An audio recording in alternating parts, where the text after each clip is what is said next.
Hi, my name is Annabelle, and I'm going to be presenting my research project, which was how miscommunication in the setting where lifeguards are needed affects not only patrons but other people involved in the situation.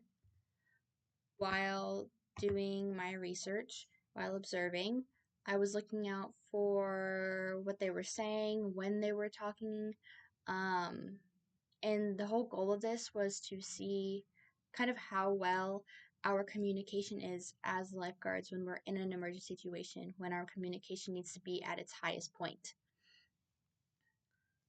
And actually, while I was doing my research and my observations, I noticed that miscommunication led to a lot of response time delays, which is basically when you go and you activate an emergency situation. And then along with there was an increase in accidents. So when someone gets hurt or something breaks, that is the time for when you need to call out an emergency situation. That way it can be fixed. And then there was a change in the family's confidence when we were helping them in these emergency situations. So they would see our miscommunication and some of the small mistakes that we would make, and they would now notice those and furthermore have less confidence in our ability to help in a system. And I also saw a change in the efficiency of rescue operations. Um, so like the chain of events of like who does what job, that kind of thing. Um, it was people were kind of not late to their job, but not only they didn't know what to do, but they couldn't do it. Um, Most of the research that I had observed, or in the scenario that I had watched happen, with the not communication delays, but for their response times, um, there was a misinterpretation of a signal or a message, and it caused a lot of confusion and hesitation as to what you were doing. And in those situations, you need to have a lot of confidence in the decision that you're making. And when someone else sends the wrong signal, you don't know what you're doing, and it causes the whole situation to go by slower when you need to be going faster.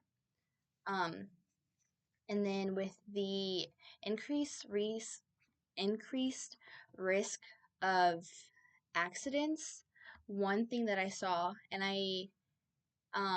another person that I had interviewed even said the same kind of scenario. One thing that I had seen happen was a girl. She had tripped over something that was on the ground that was obviously broken, and she fell and she got hurt. And someone could have easily moved that or got the attention of one of our head lifeguards to move it and fix it. That way, no one else got hurt. But instead, no one called it out, and so now it led to someone actually getting hurt. And then with the interview that I did, um, what they had said was, and I quote, typically when someone needs assistance or someone gets injured, the lifeguards double tweet or whistle to get the attention of a manager or a head lifeguard. There was one instance when a lady had fallen out of her chair. I saw that another lifeguard had noticed it, so I continued to look forward at my zone. Later on, I saw the lady leave, and yet I heard no double tweet or see anyone go assist her to even check if she was okay. So therefore, she left without an incident report being made, and no one knew if she had been injured or not. And with that interview, it made me realize that even though you may think they're okay, you need to call it out to clarify that or not. If this person or if this other lifeguard had just double tweeted, then the person would have left with an incident report being made, whether they had been injured or not, because we still need to make that notice that one of our items at our facility had broken. And that's where communication comes in, even for the minor things, because she could have gotten hurt and we didn't know, which could have led to more major incidences. But with solutions, some solutions that can be made, um, some solution could be some clear communication protocols. I know that we have binders at each of our facilities, and we have 3 facilities. So there's one binder at each of them, and those have a list of emergency protocols. There's not so much any communication protocols, and I think that those need to be clear and need to be not only teached, but a reminder needs to be made, like in those binders. Um, we sometimes do this, but they're regular training sessions, which is where you go in and we call them in services, where it's kind of a review of all the skills that you need, the athleticism that you need to maintain being a lifeguard, as you're going to be swimming a lot, and being involved in water a lot.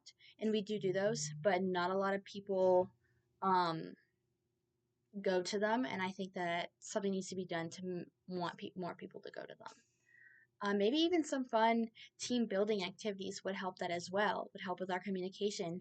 We're more inclined to talk to each other, and we're more easily able to communicate what is going on when we are not friendly or friends with the other person, but we all kind of have a stronger connection with each other and we have more trust in each other.